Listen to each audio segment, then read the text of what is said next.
अस्सलाम वालेकुम। आज का टॉपिक जो हम शुरू करने जा रहे हैं ये है वेक्टर्स का। असल में वेक्टर का ये ताल्लुक़ है आपका जो पेपर ए है ना, उसका ये पहला चैप्टर है। उसमें पहला क्वेश्चन हम पढ़ने जा रहे हैं। ठीक है, अब तक जितने भी आपके पेपर्स आए हैं उनमें से ये है कि एक साल को छोड़ के 2018 को छोड़ के हर साल इस चैप्टर में से एक फुल क्वेश्चन सेट होता है 20 नंबर का। तो सबसे पहले जी डेफिनेशन है वेक्टर की। डेफिनेशन के मुताबिक वो तमाम क्वांटिटीज़ जिनके में मैग्नीट्यूड है, यूनिट है और डायरेक्शन है, ये तीन चीज़ें होंगी वो वेक्टर क्वांटिटीज़ कहलाती हैं। एग्जांपल बड़ी सिंपल है, हमेशा से आप पढ़ते आए, वेलोसिटी है, फोर्स है, एक्सेलरेशन है। लेकिन हम इसको कैसे समझेंगे? समझने के लिए हम एग्जांपल ले लेते हैं। से लेट्स सपोज कि आप अपने घर से निकलते हैं और घर वालों को कहते हैं जी मैं कहीं जा रहा हूँ। ये आप हम दायरा जो आपको नज़र आ रहा है ब्लैक कलर का, हम कहते हैं ये एक दायरा है, उसके सेंटर में आपका घर है, सपोज कर लेते हैं। अब आप निकलते हुए से इतना कहते हो कि जी मैं जा रहा हूँ 1 किलोमीटर के फासले पर, मुझे बताएं क्या अब आपकी कहीं भी बात समझ में आएगी? नहीं आएगी। 1 किलोमीटर देखा जाए तो बेटा ये चारों डायरेक्शंस के अंदर कहीं भी आप जा सकते हो। तो अब आप क्या करोगे? आपको पहले बात समझाने के लिए बताना पड़ेगा जी मैं इस मार्केट की तरफ जा रहा हूँ या उस दोस्त की तरफ जा रहा हूँ। लेट्स सपोज आप जिधर जा रहे हो वो मार्केट इस तरफ आपके पास नज़र आ रही है, यहाँ पर है नॉर्थ की तरफ। तो आपके घर वाले फ़ौरन समझ जाएंगे कि आप फलानी मार्केट की तरफ जा रहे हो। तो बात समझ आ जाएगी। अब आपके घर से आपकी मार्केट तक का जो ये स्ट्रेट डिस्टेंस है ये डिस्प्लेसमेंट कहलाता है। अगर ये डिस्प्लेसमेंट है तो डिस्प्लेसमेंट आप देख सकते हैं वेलोसिटी के फॉर्मूले में आ रहा है। तो इस डिस्प्लेसमेंट को जब टाइम पे डिवाइड करते हैं तो वेलोसिटी आती है और वेलोसिटी भी वेक्टर क्वांटिटी बन गई। इसी तरह वेलोसिटी को जब टाइम पे डिवाइड करते हैं तो यू कैन सी एक्सेलरेशन हमें आता है। एक्सेलरेशन भी क्या बन गया? हमारे पास वेक्टर क्वांटिटी बन गया। इसी तरह जब हम फोर्स ऑब्टेन करने के लिए एक्सेलरेशन को मास के साथ मल्टीप्लाई करते हैं तो हमारे पास फोर्स आ जाती है। इट मीन ये सारी क्वांटिटीज़ अगर वेक्टर बनी किसकी वजह से? सिर्फ डिस्प्लेसमेंट की वजह से। तो डिस्प्लेसमेंट बेसिक वेक्टर क्वांटिटी जो आगे आने वाली तमाम क्वांटिटीज़ को वेक्टर बना रही है। इसके बाद वेक्टर्स को हम रिप्रेजेंट कैसे करते हैं, अगली चीज़ आती है। रिप्रेजेंटेशन के दो मेथड हैं, एक सिंबॉलिकल रिप्रेजेंटेशन है और ग्राफिकल रिप्रेजेंटेशन है। जो सिंबॉलिकल रिप्रेजेंटेशन है वो ये होती है कि हम वेक्टर को लिखते हुए कैसे रिप्रेजेंट करेंगे। लिखते हुए तरीकाकार ये होता है कि हम वेक्टर का जो साइन है उसके ऊपर, जैसा यहाँ नज़र आ रहा है आपको, या उसके नीचे एरो साइन ड्रॉ कर देते हैं। ठीक है जी। या फिर बोल्ड फेस लेटर आपको नज़र आ रहा है ये तीसरे सर्कल के अंदर, ये जिसको मैं एरो से शो कर रहा हूँ, बोल्ड फेस लेटर यूज़ करते हैं। बोल्ड फेस लेटर आमतौर पे टाइपिंग में यूज़ हो रहा होता है जब किताब छप रही होती है। हम जब लिखते हुए ना प्रेफर करते हैं ऊपर एक एरो साइन ड्रॉ करेंगे और आप भी इसी चीज़ को फॉलो करेंगे। जहाँ तक मैग्नीट्यूड का ताल्लुक है ना, मैग्नीट्यूड को हम रिप्रेजेंट करने का जो हमारे पास मेथड है वो ये है कि हम इटैलिक लेटर यूज़ करते हैं विदाउट एनी एरो साइन। हम लोग उसको भी बॉदर नहीं करते लिखते हुए। हम यूँ करते हैं कि बगैर किसी वेक्टर साइन के जब हम सिंबल को लिखते हैं ना, सिंबल को विदाउट एनी एरो साइन, तो वो हमारी मैग्नीट्यूड है। एक मेथड आप ये भी देख सकते हैं मैग्नीट्यूड को शो करने का, आपको नज़र आ रहा है। इसके मुताबिक आप क्या करते हो, एरो साइन का जो सिंबल है उसके दाएं बाएं 2 लाइनें ड्रॉ कर देते हो, ये मॉड कहलाती हैं। ग्राफिकल मेथड में आप वेक्टर को रिप्रेजेंट करने का जो मेथड है आपके पास वो है एरो हेड लाइन के ज़रिए आप वेक्टर को रिप्रेजेंट करते हैं। ये एरो हेड लाइन नज़र आ रही है दिस वन आपको। इस एरो हेड लाइन की जो लेंथ होती है ना अकॉर्डिंग टू अ स्केल वो वेक्टर की मैग्नीट्यूड को और एरो हेड डायरेक्शन को शो कर रहा होता है। ठीक, उसके बाद यूनिट वेक्टर आ जाता है आपके पास। बहुत इंपॉर्टेंट चीज़ है, इसकी न्यूमेरिकल बेस क्वेश्चन बड़े आते हैं। डेफिनेशन बड़ी सिंपल, ऐसा वेक्टर जिसकी मैग्नीट्यूड 1 होगी और जो रिप्रेजेंट किया जाता है for the direction of vector quantity के लिए यूज़ किया जाता है for to show the direction of a vector quantity is called unit vector. अब यूनिट वेक्टर को हम जब रिप्रेजेंट करते हैं तो तरीकाकार ये होता है कि वेक्टर के ऊपर एक छोटा सा कैप डाल देते हैं, जैसा आपको ये डायग्राम के अंदर यहाँ पे नज़र आ रहा है ये चीज़। ठीक है, अब ये जो हमने कैप डाल दिया इसके बाद इसका जो फॉर्मूला है वो क्या है, उसके लिए हम वेक्टर को उसकी मैग्नीट्यूड से डिवाइड करते हैं, जैसा यहाँ फॉर्मूले में नज़र आ रहा है। अगर मैं उसको क्रॉस मल्टीप्लाई कर दूँ मैग्नीट्यूड को तो मेरे पास वेक्टर का फॉर्मूला आता है वेक्टर की मैग्नीट्यूड इनटू यूनिट वेक्टर। इसका मतलब ये हो गया, अगर मेरे पास एक वेक्टर है उसकी मैग्नीट्यूड है, मेरे पास यूनिट वेक्टर है, तो मैं वेक्टर की को ऑब्टेन करने के लिए मैग्नीट्यूड से यूनिट वेक्टर को मल्टीप्लाई कर दूँगा। अच्छा, अगर मेरे पास कोई वेक्टर 3 कंपोनेंट्स हैं उसके 3D में मौजूद है तो उसका तरीकाकार ये होता है रिप्रेजेंट करने का यूनिट वेक्टर के ज़रिए कि आई जे के ये हैं 3 वेल नोन किस्म के यूनिट वेक्टर।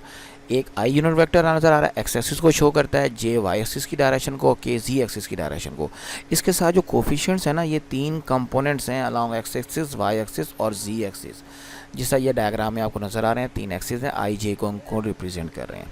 मैग्नीट्यूड का जहाँ तक ताल्लुक है तो ए एक्स स्क्वायर प्लस ए वाई स्क्वायर प्लस ए जी स्क्वायर का अंडर रूट, ये इसका मैग्नीट्यूड का फार्मूला होता है। एक्स वाई जी की जगह हम 1 2 3 भी शो कर लेना तो आपके पास ये फार्मूला डेवलप हो जाता है, A1 square, A2 square, A3 square whole under root. इसके बाद है पोजीशन वेक्टर का टॉपिक है।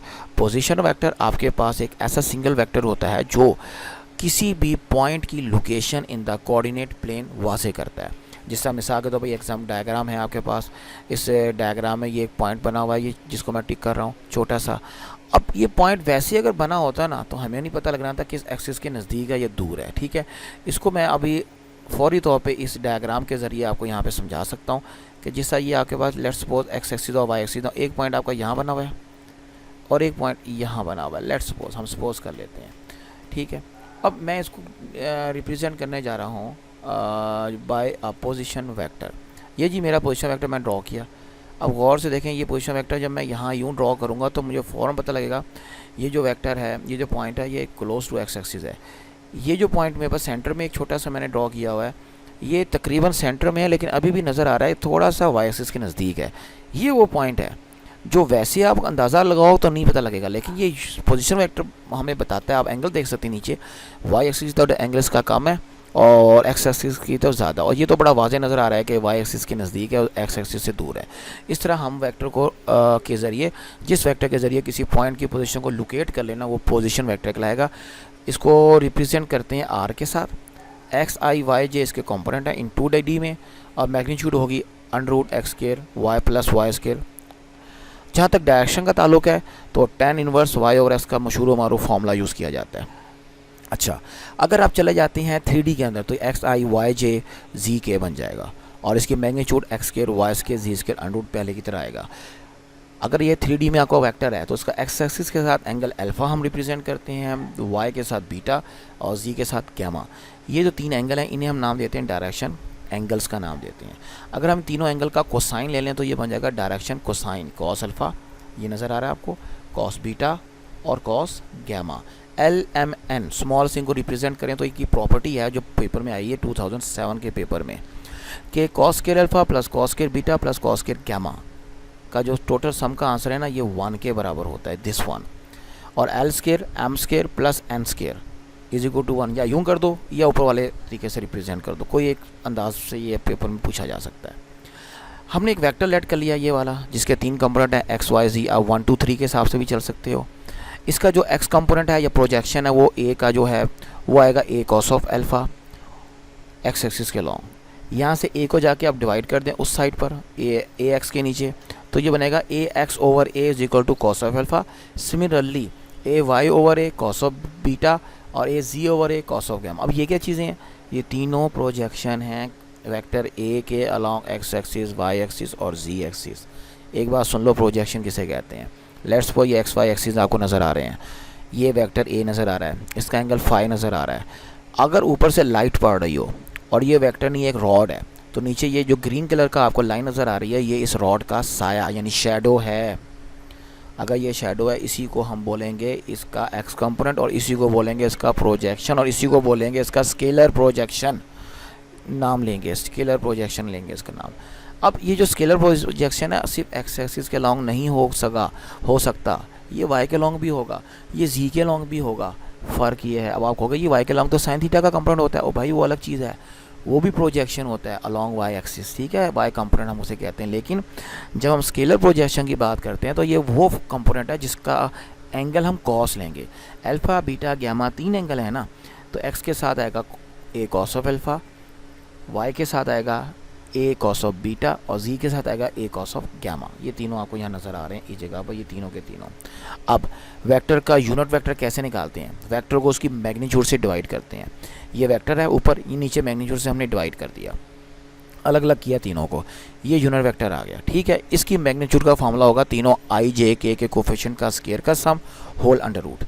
अब मैग्नीट्यूड तो यूनिट वेक्टर की 1 होती है, प्लस अंदर जो ए एक्स ओवर ए आ रहा है, ऊपर देख सकते हैं आप, a x over a cos of alpha, a y over a cos of beta, a z over a cos of gamma है।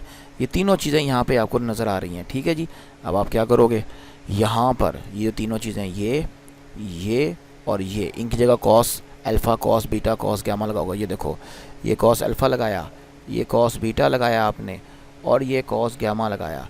जब ये तीनों चीज़ें लगा दोगे तो आपका जो फार्मूला है, ये वाला फार्मूला इस शेप में आ जाएगा। अब स्केयरिंग बोथ साइड करो, अंडर रूट ख़त्म करो, फार्मूला प्रूव हो गया। क्योंकि आपने इसको एल एम एन से शो किया हुआ है, तो ये आएगा L square M square N square. यहाँ तक हमारा आज का लेक्चर मुकम्मल होता है। आगे आप देख रहे हैं कि स्केलर प्रोडक्ट शुरू हो रहा है, वो इंशाल्लाह नेक्स्ट लेक्चर में आपसे बात करेंगे उसके सिलसिले में।